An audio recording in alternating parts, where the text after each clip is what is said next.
Bienvenidos a un nuevo podcast. Hoy hablaremos de una enfermedad poco comprendida y poco conocida, el lipedema. Y para eso tenemos con nosotros a Marta Anguera. Marta Anguera es nutricionista dietista y está muy especializada en este tema. Ha dedicado parte de su vida a la docencia y a la investigación conjuntamente con sus compañeros. Marta, ¿qué tal? ¿Cómo estás? Muy bien, muy contenta de poder participar en este podcast y dar a conocer esta gran desconocida, ¿no? Esta enfermedad que es el lipedema y que genera tanta incomprensión y tan malestar. Para empezar un poco, para poner las bases, como es una enfermedad poco conocida, explícanos un poco qué es exactamente el lipedema. Mira, es una enfermedad que lo que genera es colocación de la grasa corporal en diferentes zonas, sobre todo se distribuye mucho en extremidades inferiores y seguramente conocéis gente que veréis que tiene como una desproporción, ¿no? Entre el tronco superior, que son delgadas, en cambio unas piernas, ¿no? O una zona glútea como mucho más desarrollada. Pues Sí. la mayoría de estas personas tienen este lipedema, que es esta distribución de grasa de forma normal, normalmente simétrica en ambas extremidades. Puede ser toda la pierna entera o puede ser a partes, igual la parte distal no, pero el muslo sí. Y en algunos casos también incluso se deposita en la cara posterior de los brazos. ¿Vale? Y esta grasa depositada aquí es como muy difícil movilizarla y quemarla con dietas convencionales. De aquí a que esta enfermedad genere esta como inflamación, ¿no? A estas zonas afectadas. Algunas mujeres se les puede acompañar de incluso dolor al tacto, Vale. no todas, pero algunas sí que cuando tocas aquella zona la percepción que tienen es como de más presión y más dolorosa que en otras zonas del cuerpo. Y la mayoría de ellas expresan que tienen como una pesadez muy grande, ¿no? Que no se proporciona con el volumen de las extremidades, sino es una sensación de como que aquellas piernas o aquellos brazos tienen menos fuerza y son como mucho más pesados al movimiento. ¿Y esta enfermedad se presenta desde el momento uno, cuándo se empieza a desarrollar? En general, hay una predisposición genética familiar que se ha visto en diferentes estudios que va entre el 11 y el 60%. Normalmente se desarrolla sobre todo cuando hay grandes cambios hormonales, ¿no? En algunas mujeres en la pubertad ya puede apuntar unas ciertas formas a nivel de más extremidades, etcétera, que se pueden ver más agravadas pues a veces pues, con los embarazos, con la menopausia o si hay otros trastornos hormonales. Es el momento donde hay como más depósito de grasa o más hipertrofia de estas células grasas. No se acaba de saber exactamente cuál es el origen, lo que sí que se ha visto es que hay una relación hormonal y que mayoritariamente es en mujeres. ¿No? Hay algún hombre diagnosticado pero con alteración hormonal, pero diremos que más del 90% de las personas afectadas son mujeres y actualmente se estima que afecta a un 10% de la población femenina. Es bastante para ser tan poco conocida. Sí, la verdad es que además es una enfermedad que ha generado como mucha frustración, ¿no? Porque personas con volúmenes importantes a nivel de piernas, etcétera, ¿no? Si solo se utilizaba hasta ahora que empiezan a cambiar los cánones, ¿no? Pero se utilizaba el índice de masa corporal, si el índice de masa corporal elevado, pues esta persona tiene una obesidad, dieta para la obesidad. ¿No? Y las dietas como más estandarizadas para el tratamiento de la obesidad no les han funcionado nunca de forma adecuada.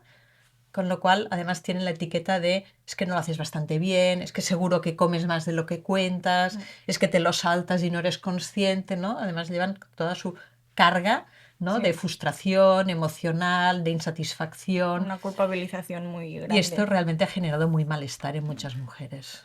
Se conoce el linfedema un poco más, hay más conocimiento, se oye más, pero no tanto del lipedema. Para diferenciarlos, ¿qué son las principales características de cada uno?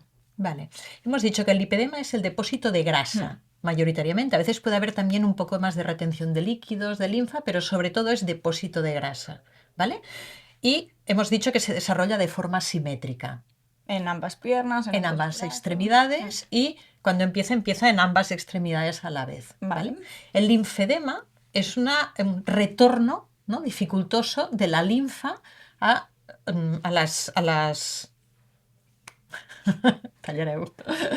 es un retorno dificultoso de linfa. Entonces, ¿qué ocurre? Que se deposita mucho más linfa en la zona. Entonces, el linfedema puede ser primario por atrofia de los ganglios y de los vasos linfáticos y muchas veces vemos linfedema secundario. Secundario sobre todo cuando puede haber patología oncológica, secundario a resección de ganglios linfáticos, ¿no? Por eso hay mujeres, por ejemplo, que con un cáncer de mama que les han hecho resección de los ganglios linfáticos en axilares, al cabo de un tiempo pueden desarrollar un linfedema de brazo, ¿no? Entonces es unilateral solo por la zona afectada y es secundario a un tratamiento. Puede ser un vaciado axilar o puede ser por una radioterapia, puede ser por diferentes motivos. Entonces podemos tener linfedemas en extremidad superior o muchas veces en extremidad superior cuando ha habido, por ejemplo, un cáncer de ovarios o en los hombres cáncer de próstata con afectación de ganglios linfáticos inguinales y se ha tenido que realizar esta resección de ganglios linfáticos. Entonces, no es que a todo el mundo se le desarrolle un linfedema, pero sí que es frecuente al cabo de los años esta dificultad de retorno de linfa que se puede desarrollar. Entonces, tanto el tratamiento alimentario como el tratamiento conservador a nivel de fisioterapia es un poco diferente. Exacto, y el linfedema no está tan enfocado en mujeres, o sea, en hombres lo encontramos más habitual. Sí, sobre todo también el linfedema este secundario, ¿no? A resección de ganglios linfáticos se puede dar en ambos sexos y la diferencia es que no es simétrico. Así como el lipedema hemos visto que se da en las dos extremidades, ya sea superiores o inferiores, el linfedema solo afecta, si es secundario, a la zona donde hay o la atrofia de ganglios o la resección de ganglios, etc. Partiendo de este punto de la diferencia entre el linfedema y el lipedema, que el linfedema está más estudiado, más conocido, hay más opciones de tratamiento seguramente. Del lipedema no es así. ¿Qué opciones encontramos ahora mismo que tienen los afectados a que pueden recurrir? La verdad es que pobres no lo tienen nada fácil.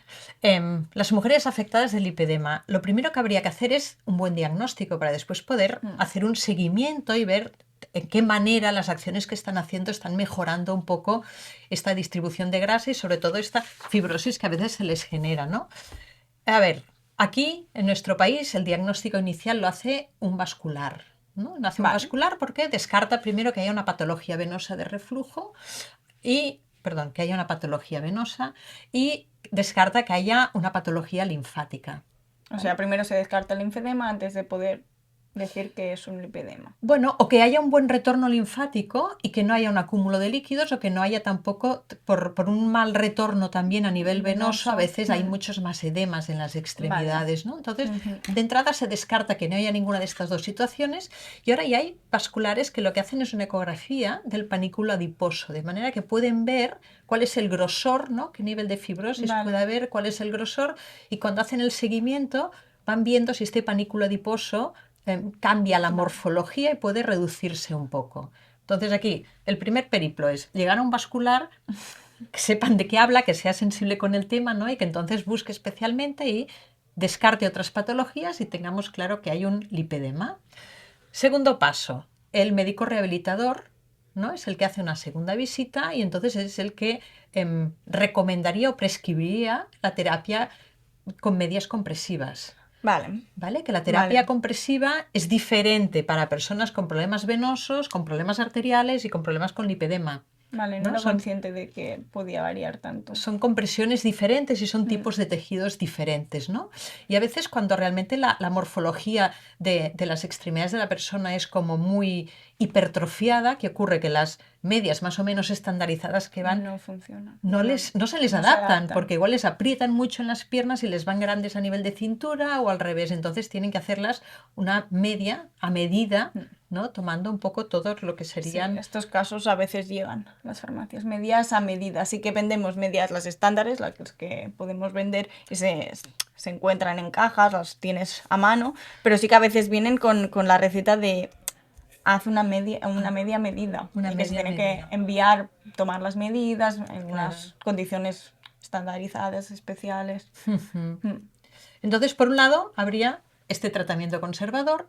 Si estas medias se acompañan además de un poco de drenaje linfático, la verdad es que sienten mucho más alivio y aquí pueden acompañarlos evidentemente también de... recomendaciones alimentarias y algunas de ellas también valorar toda la parte del soporte psicológico, porque algunas llevan unas cargas, sobre todo de, como hemos comentado, ¿no? De incomprensión, de frustración, incluso de desatención por parte del sistema sanitario por desconocimiento, ¿no? Y que todo y que ahora estamos hablando de esta enfermedad, aquí en España no está reconocida todavía de forma oficial. Sí que la OMS la reconoció en el 2018, pero aquí todavía no está reconocida, de manera que, bueno, hay mucho desconocimiento todavía entre el sector sanitario, me atrevería a decir también igual, aparte de otros sectores, pero en el mismo sector sanitario no hay tampoco todavía esta sensibilidad y esta comprensión de esta enfermedad y cómo acompañar a estas personas en su proceso de tratar, ¿no? Y cómo cuidarse para mejorar esta situación. Al final es hacer un poco el cambio. Totalmente, ¿no? Pensar, asumo que tengo una Sí, enfermedad, ¿no? Que hasta exacto. ahora desconocía, o sea, tenía unos síntomas que no les encontraba ninguna relación, ahora encuentro relación, ¿no? Sobre todo empeora más en verano, cuando hace calor y en bipedestación, muchas horas de pie, por ejemplo, personas que dan clase o que están en tiendas Sí, o salud trabajan de donde cara al trabajan público. muchas horas de pie, esto les afecta mucho más, el calor les genera también mucho más dolor y más malestar. Y teniendo en cuenta esto es, bueno, ¿qué medidas podemos trabajar aquí para mejorar esta situación? Has comentado que una de las medidas sería mirar un poco la alimentación. ¿Cómo manejamos este tema en lipedema? Me has dicho, no hay dietas, no es la dieta de cuando hay obesidad, que es más estándar, no funciona. Tampoco entiendo que no hay una dieta estándar para lipedema, obviamente, pero ¿qué hacemos? ¿Qué hacemos?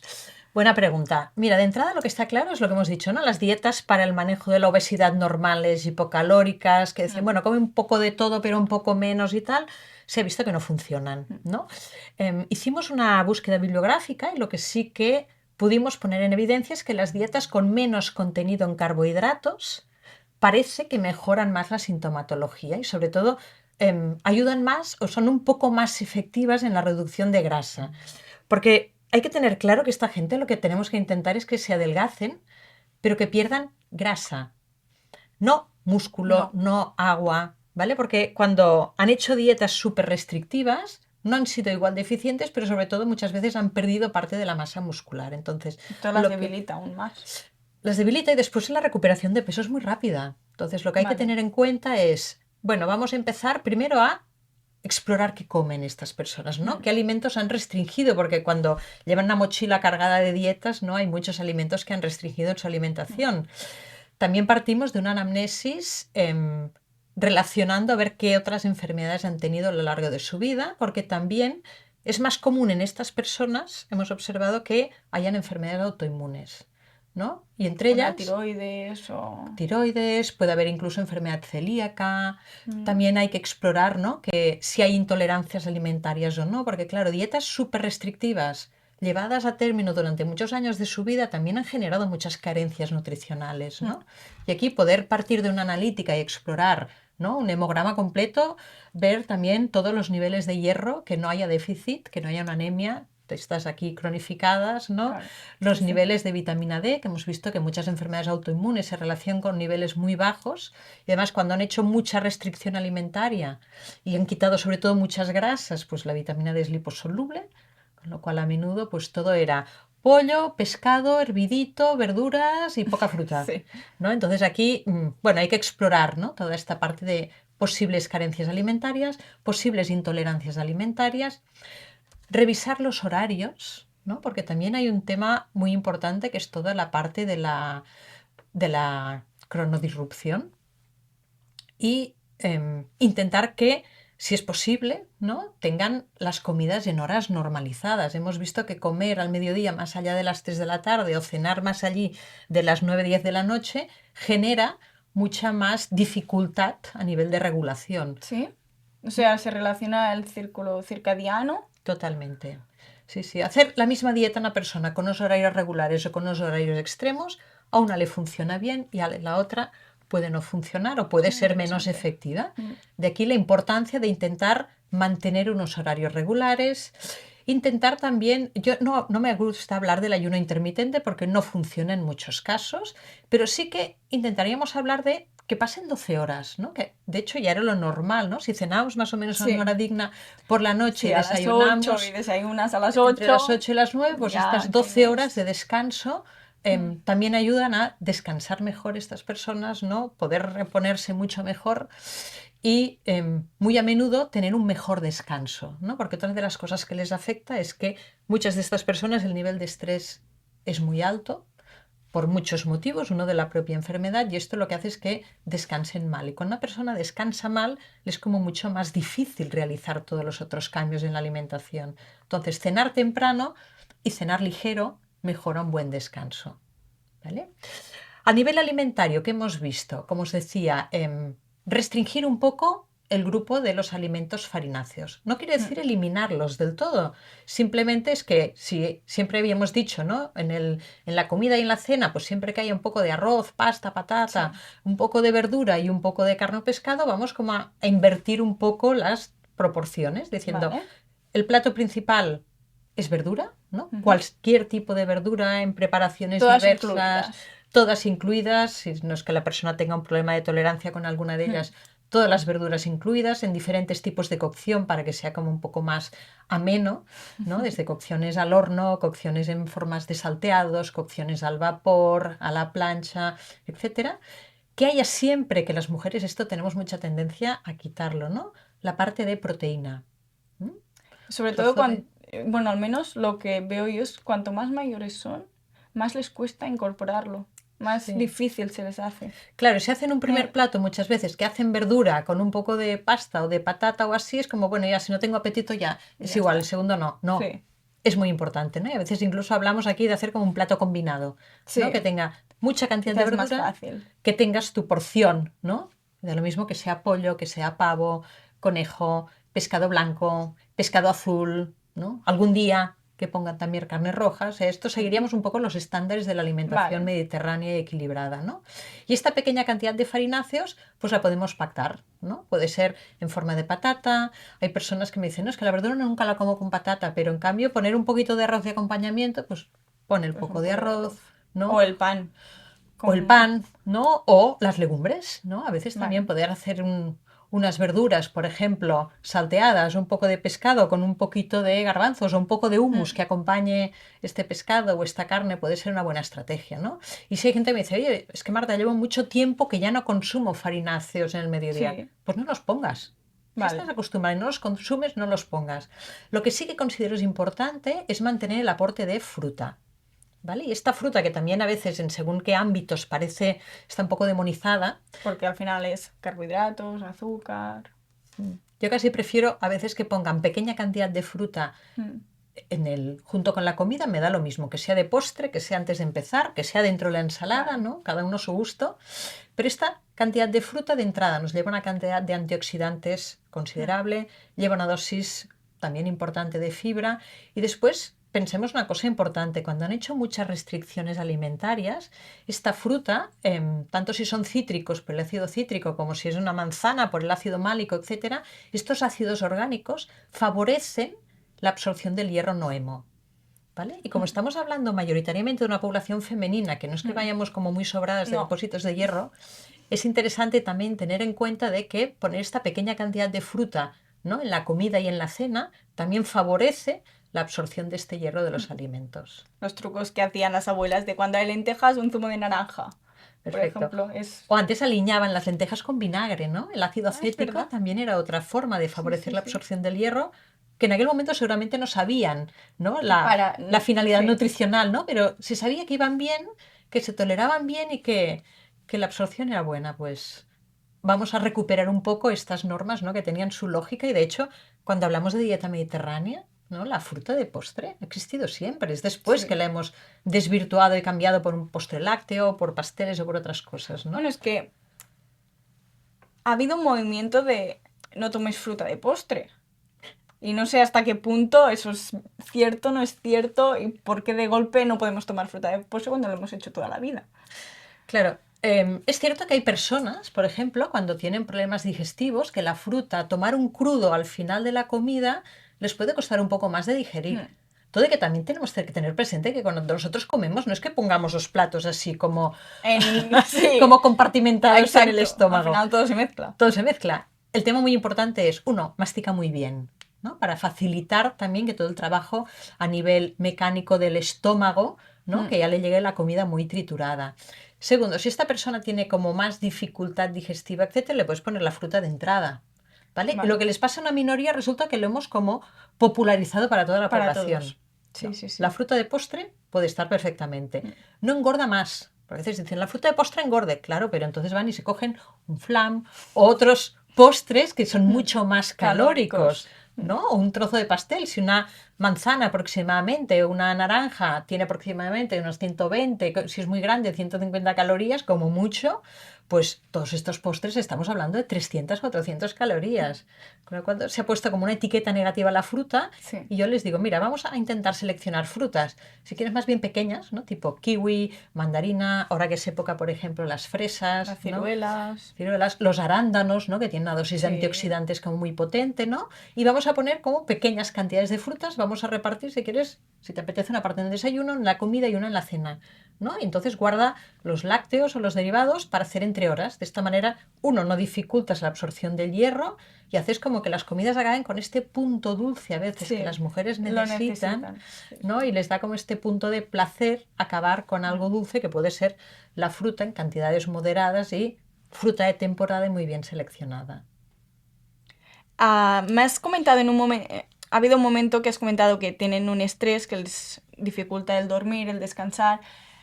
Hemos comentado también que hay una culpabilización, un estigma en esta enfermedad. Cuando te llegan a consulta, las ves a nivel psicológico que es difícil, están dolidas o llevan una carga muy grande. ¿Cómo la afrontamos? ¿Qué impacto ha tenido esta enfermedad?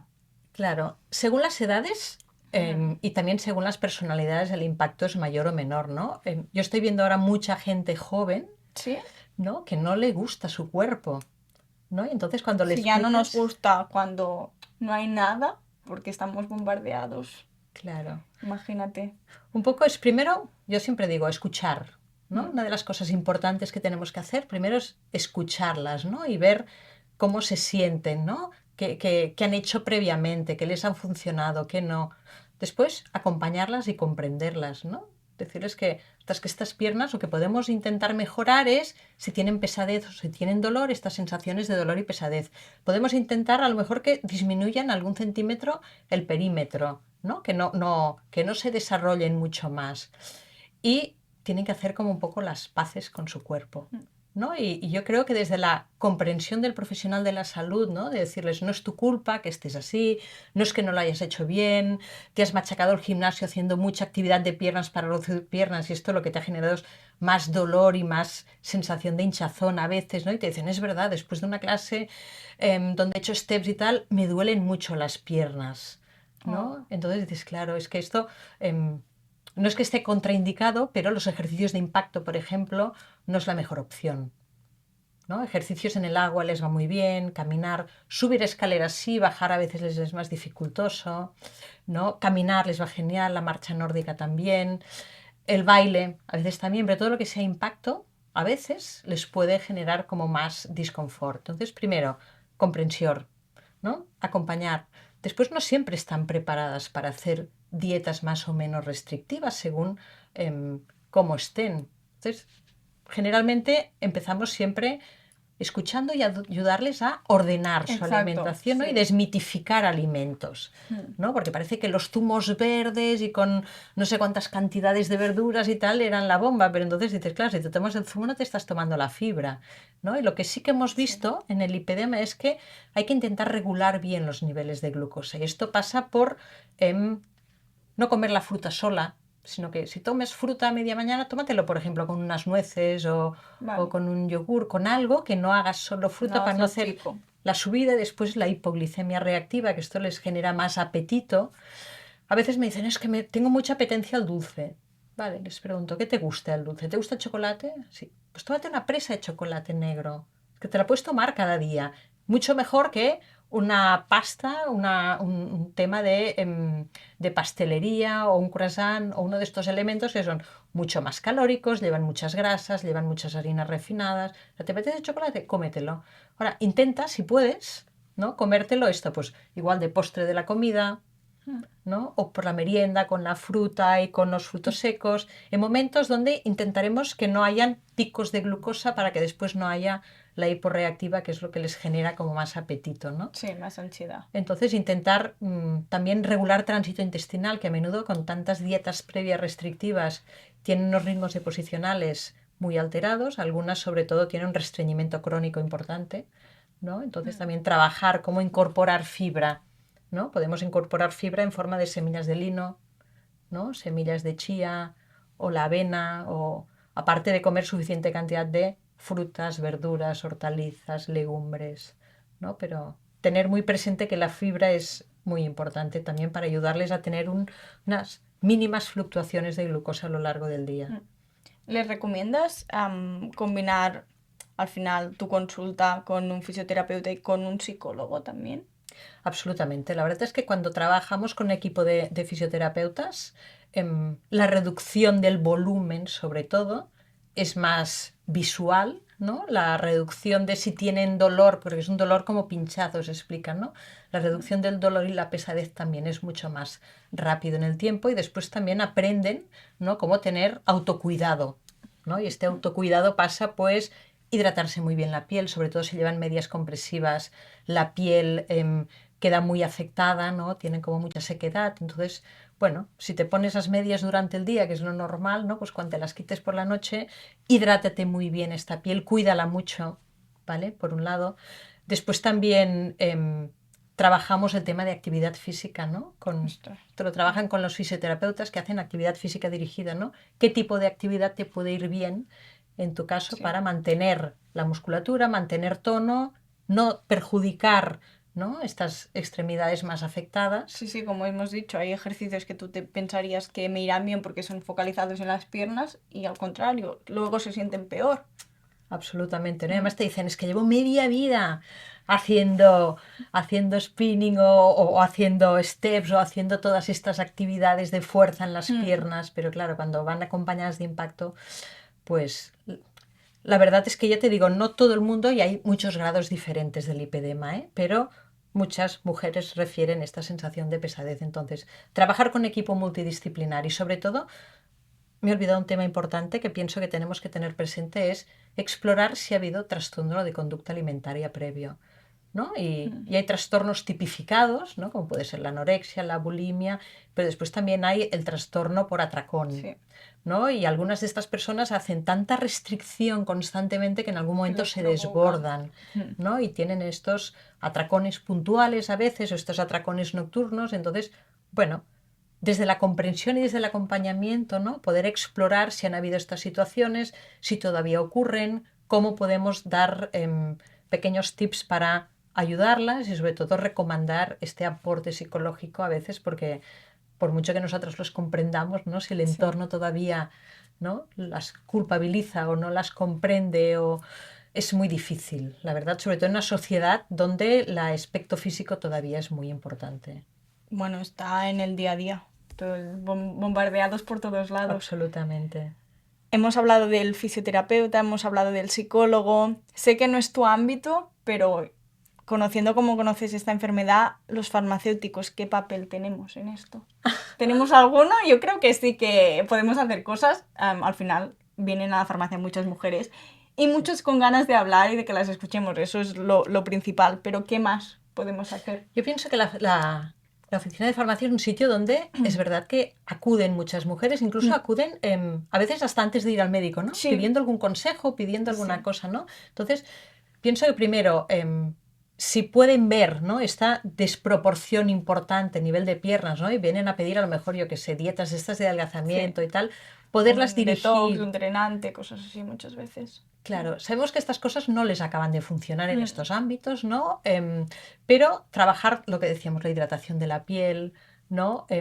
Muchas veces remitirlas al médico de cabecera a veces para que pueda hacer una buena analítica y mirar, como hemos hablado, ¿no? Muchas, después de dietas muy restrictivas, depósitos de hierro están muy vacíos, ¿no? Entonces poder aportar, a veces si es necesario, suplementos de hierro para todo el tema del descanso, ¿no? Antes de empezar con fármacos para tratar esta ansiedad, a veces hay suplementos que pueden estar, que pueden acompañar, ¿no? A no sentirse a veces tan angustiadas, ¿no? Desde suplementos a base de plantas de fitoterapia, ¿no? A nivel también de minerales como el magnesio, a nivel de, por ejemplo, de las setas, ¿no? El Reiki también tiene un efecto también a nivel tranquilizante, o sea que hay por una parte lo que serían suplementos, algunos nutricionales, cuando está evidenciado que hay unos bajos niveles séricos, ¿no?